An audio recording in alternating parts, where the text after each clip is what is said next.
కొత్తగా బిజినెస్ కూడా స్టార్ట్ చేసిన కదా, ఒక్క ఫోన్తో అన్నీ అవ్వట్లేదు, నా అంత కెపాసిటీ లేదు నా ఫోన్కి. అందుకని ఇంకో ఫోన్ తీసుకున్నా. ఇంతకుముందు ఆల్రెడీ 2 మొబైల్స్ 2 టైమ్స్ ఆర్డర్ చేసినాము. అయితే పిన్ కోడ్ రాంగ్ ఉన్నింది, మాకు తెలియలేదు.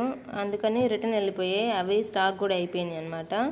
అయితే ఇప్పుడు మళ్ళీ తీసుకున్నాము. మా ఫ్రెండ్ కూడా చెప్పింది, ఆర్డర్ చేశాక అడిగితే ఏదో క్యాజువల్గా మాటల్లో వస్తే అనిందనమాట. నాది సేమ్ బ్రాండే, 2 ఇయర్స్ నుంచి వాడుతున్నా, ఫాస్ట్ ఛార్జింగ్, ఇంకా 5 అప్లికేషన్స్ వరకు డబల్ వేసుకోవచ్చు, మనము యూజ్ చేయొచ్చు అని చెప్పి అనింది. బాగుందంట, లైఫ్ అయితే బాగా వస్తుంది, హ్యాపీగా వాడుకోవచ్చు నువ్వు అని చెప్పి అనింది.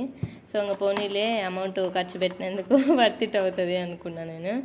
పిన్ వచ్చింది, దీంతో పాటు పౌచ్ కూడా ఇచ్చారు. పౌచ్ అంత స్మూత్గా కాదు, రఫ్గా ఉంటుంది కొంచెం. దాంతోపాటు ఛార్జర్ కూడా ఇచ్చారు. బ్రాండ్ వచ్చి ఐక్యూ.